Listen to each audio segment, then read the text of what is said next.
R D Sharma solution देख रहे हैं। क्लास 12th है ये, चैप्टर 7 VSAQ या वेरी शॉर्ट आंसर क्वेश्चंस।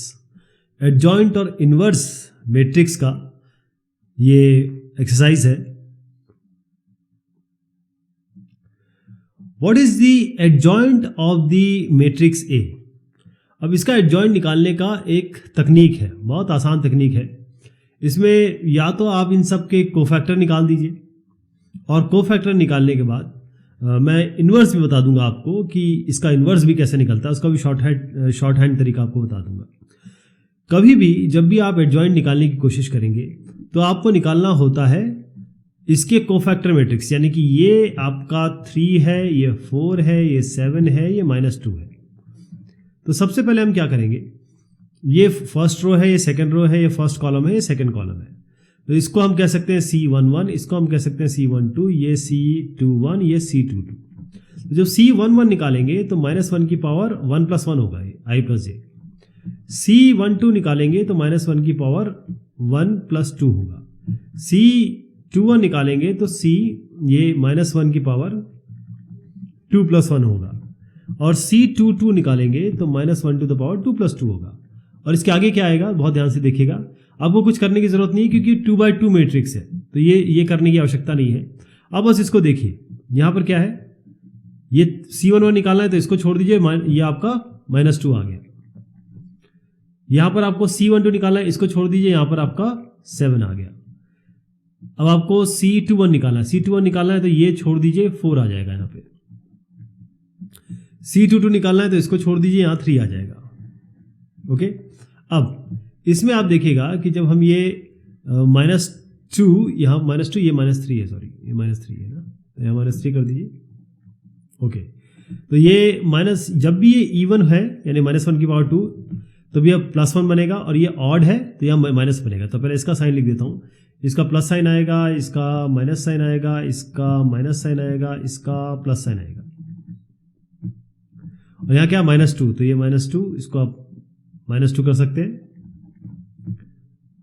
ये 7 है, यहाँ माइनस ऑलरेडी है, -7 हो गया। ये यहाँ पर 4 है, यहाँ माइनस आ गया तो -4 हो गया ये।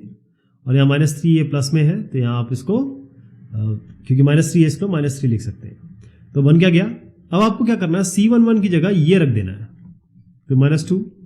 अब सारी जो हमने वैल्यू निकाली उसकी जगह ये रख देंगे, तो यहाँ पर आएगा -7, यहाँ पर -4 और यहाँ -3। लेकिन अभी काम बना नहीं है जी, अभी तो ये कोफैक्टर मैट्रिक्स आया है। अब इसका ट्रांसपोज लेना पड़ेगा। ट्रांसपोज लेंगे तो क्या आएगा, रो का कॉलम बदल देंगे, तो ये हो गया आपका -2 और ये -7। अब इस रो का कॉलम बदल देंगे, -4 और -3, ये आपका आ गया जी। और इसका जो तरीका होता है वो इस तरीके से होता है कि आपको ये जो -3 और -2 इसको एक्सचेंज कर देना है। ऐसा देखिए, -3 और -2 को एक्सचेंज कर देना है। इसका मैं डायरेक्ट निकाल रहा हूँ, तो -3 -2 को एक्सचेंज कर दीजिए, यहाँ -2 आ गया, यहाँ -3 आ गया। और इसके साइन चेंज कर दीजिए, ये -7 हो गया, ये आपका ये -4 हो गया। तो आप देखिए यही चीज आ नहीं गई, ऐसे निकलता है adjoint. If A is a square matrix such that A into adjoint A। अब इसका मैं डायरेक्ट आपको वो बताता हूं कि इसमें कहा क्या गया है। यहां पर A इंटू एडजॉइंट A बराबर आपको ये 5i दिया हुआ है। I is the identity matrix, खैर इसी ऑर्डर की होगी जिसका A होगा। आपको डिटर्मिनेंट ऑफ A निकालना है। अभी तक हमने जितनी भी एक्सरसाइज देखी और जितनी भी प्रॉपर्टीज देखी, हम जानते हैं A इंटू एडजॉइंट A ये बराबर होता है determinant of A into I। ये हम देख चुके हैं, हमने कई क्वेश्चंस भी किए इस तरीके से। इसका मतलब 5 क्या है, डिटर्मिनेंट ऑफ A। तो डिटर्मिनेंट ऑफ A को आप 5 लिख दीजिए, ये प्रॉपर्टी होती है जी। If A is a square matrix of order 3 such that determinant of A is 5, write the value of adjoint A। उसका डिटर्मिनेंट करना है। तो आप देखिए, कोई भी स्क्वायर मैट्रिक्स लीजिए जो ऑर्डर n की हो, तो एडजॉइंट A इसका डिटर्मिनेंट होता है आपका डिटर्मिनेंट और ये n-1, ध्यान रहेगा। तो एडजॉइंट ए का अगर डिटर्मिनेंट निकालना है तो आपके पास डिटर्मिनेंट ए तो ऑलरेडी दिया हुआ है, ये 5 लिख दीजिए यहाँ पर, ये 5 है। n-1 ऑर्डर आपको दिया है 3, तो 3-1 कर दीजिए इसको, हो गया 5 स्क्वायर यानी कि 25 इसका आंसर आ गया जी। If A is a square matrix of order 3 such that adjoint A is 64, find determinant of A। अभी मैंने बताया, तो डायरेक्ट कर सकते हैं फटाफट, है ना। ये फिर से बता देता हूँ, एडजॉइंट ऑफ A जो होता है इसका अगर डिटर्मिनेंट निकालेंगे तो डिटर्मिनेंट ऑफ A ये n-1 होता है। ये ऑलरेडी दिया है आपको 64, आपको डिटर्मिनेंट ऑफ A निकालना है, ये n-1 है, यहीं पे कर देता हूँ, 3-1 है, तो 3-1 2 हो गया है ना। तो आप एक काम करिए, या दोनों साइड आप इसका स्क्वायर रूट ले लीजिए, या फिर आपको पता है कि 64 होता है 8 स्क्वायर और ये होता है डिटर्मिनेंट ऑफ A स्क्वायर, तो यहाँ तो डिटर्मिनेंट ऑफ A +8 होगा या -8 होगा, तो +-8 आ जाएगा इसका उत्तर।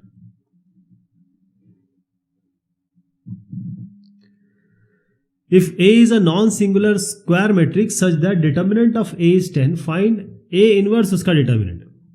इसकी भी हमारे देखिए सारी प्रॉपर्टीज आपको आइडिया होना चाहिए। कोई भी नॉन सिंगुलर मैट्रिक्स जो होता है जिसका डिटर्मिनेंट 0 ना हो, उसके लिए हमारे पास प्रॉपर्टी है कि हम जब A इनवर्स डिटर्मिनेंट निकालते हैं तो 1/A होता है डिटर्मिनेंट ऑफ A।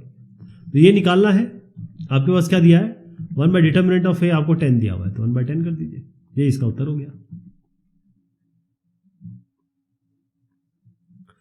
यदि A B C ये 3 नॉन नल मतलब ऐसे नल मैट्रिक्स होता है जिसकी सारी वैल्यूज नल होती है, 0 होती है, तो A B C non null square matrices है ऑफ द सेम ऑर्डर, तीनों सेम ऑर्डर की हैं। Write the condition on A पे क्या कंडीशन होगी, such that AB equals BC implies B बराबर C। तो AB और AC का मतलब यह है कि B और C एक जैसे होने चाहिए। तो इसके लिए कंडीशन क्या है, देखिए इसको हम प्रॉपर्टी से करेंगे, AB बराबर AC, हम दोनों साइड इसको A इनवर्स से मल्टीप्लाई करते हैं क्योंकि हमको A एलिमिनेट करना है। तो A इनवर्स यहाँ कर दीजिए, यहाँ A इनवर्स कर दीजिए, दोनों साइड। आप जानते हैं A इंटू A इनवर्स या A इनवर्स इंटू A ये बराबर होता है आइडेंटिटी मैट्रिक्स के। इसकी जगह I लिख दीजिए, इसकी जगह I लिख दीजिए, तो क्या बनेगा I इंटू B बराबर I इंटू C। और किसी भी मैट्रिक्स का मल्टीप्लिकेशन आइडेंटिटी मैट्रिक्स से वो वही आ जाता है, B बराबर C। इसका मतलब ये है कि भाई आपका ये इनवर्स एग्जिस्ट करना चाहिए, और इनवर्स कब एग्जिस्ट करता है, हमने ये इनवर्स कब किया, जब हमने इनवर्स से मल्टीप्लाई किया, हमने खुद ने किया, तो हमको खुद बताना पड़ेगा कि ये इनवर्स कब एग्जिस्ट करता है, जब determinant of A equals not equal to 0 है, यानी कि ये जो सिंगुलर और नॉन सिंगुलर का फैक्टर यहां पर आता है कि नॉट इक्वल टू 0 होना चाहिए जी, ये inverse. If A is a non singular matrix, जैसे अभी हमने एक क्वेश्चन किया, A नॉन सिंगुलर है, इसका मतलब इसका डिटर्मिनेंट बराबर 0 नहीं है, नॉन सिंगुलर मैट्रिक्स हो गया। Such that A inverse is this, find this A transpose और इसका इनवर्स। तो इसका बड़ा अच्छा तरीका है, इसके लिए एक बहुत छोटी सी प्रॉपर्टी लगेगी आपकी। आप ये देखिए कि A जो ट्रांसपोज होता है अगर उसका इनवर्स निकालेंगे तो बराबर होता है, पहले आप A इनवर्स निकाल दीजिए, उसका ट्रांसपोज ले लीजिए, दोनों एक ही चीज है। तो क्योंकि हमको A ट्रांसपोज का इनवर्स निकालना है, हम इसका A इनवर्स का ट्रांसपोज भी निकाल सकते हैं। A इनवर्स आपको ये दिया हुआ है, इसका आपको ट्रांसपोज निकालना है सीधा। तो ट्रांसपोज क्या करेंगे, इस रो को कॉलम बना दीजिए, ये आपका 5-3 हो गया, इस रो को कॉलम बना दीजिए, -2 -1 हो गया, बस जी यही आंसर आ गया इसका, यानी कि A ट्रांसपोज -1 ये आपका ये आंसर आ जाएगा। नेक्स्ट वाला है, यदि एडजॉइंट A और एडजॉइंट B आपको दिया है तो आपको एडजॉइंट ऑफ AB निकालना है। तो इसके लिए मैं आपको एक्सप्रेशन बताता हूं, जो एडजॉइंट ऑफ AB होता है वो बराबर होता है, पहले आप B का करेंगे, ध्यान रखिएगा पहले B आएगा, adjoint of B multiplied of adjoint of A। तो B पहले आएगा, A बाद में आएगा, ये प्रॉपर्टी होती है, बस आपको दिमाग में रखनी है। तो एडजॉइंट ऑफ B क्या है आपका, 1 -2 -3 1। एडजॉइंट ऑफ A क्या है, 2 3 4 -1। कर लेते हैं 1 × 2, इस रो को इस कॉलम के साथ कर रहे हैं, 1 × 2 2 और ये -6, फिर 1 × 3 3 और ये +++2, और फिर से देख लेते हैं 1 × 3 3 और ये +2, यहाँ पर -3 × 2 -6 और 4, ये आपका 4 बन गया यहाँ पर, -3 × 2 6 और 4, फिर -3 × 3 9 -9 और ये -1। तो क्या बना जी, -4, 5 और -2 और -10, ऐसा कुछ बन जाएगा।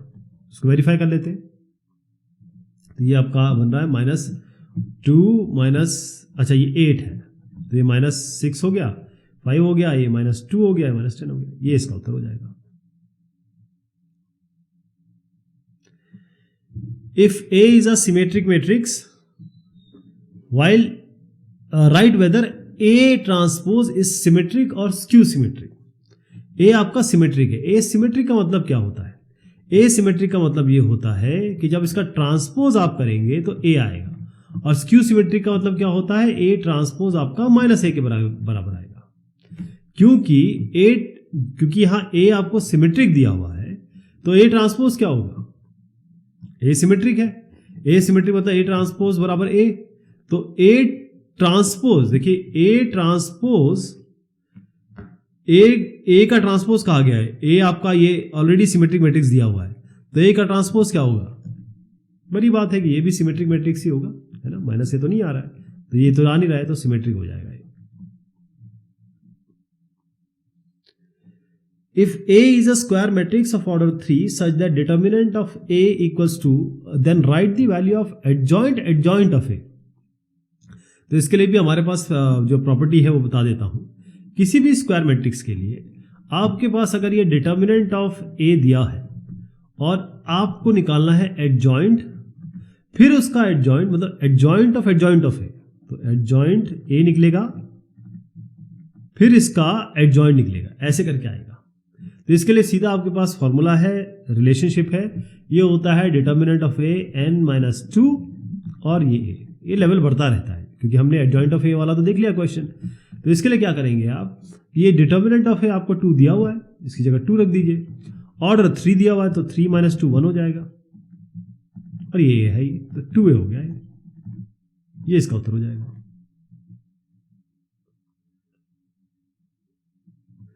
If A is a square matrix of order 3 such that determinant of A equals 3, then write the value of adjoint of A. तो adjoint of A अभी हमने देखा क्या होता है, ये होता है डिटर्मिनेंट ऑफ A। इसका एक्सप्रेशन मैं दोबारा बता देता हूं आपको।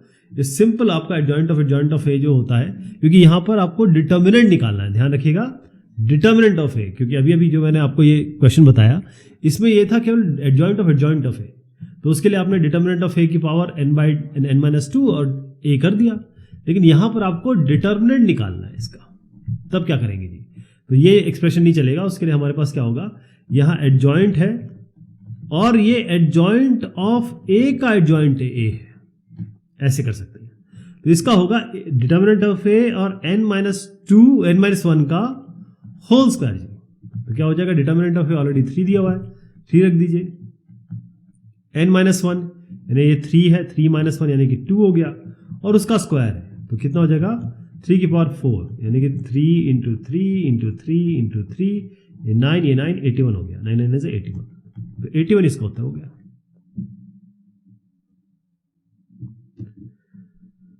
अब ये अगले क्वेश्चंस हैं, इसको हम लेते हैं अगली बार। तब तक शुक्रिया, मेहरबानी आप सभी की।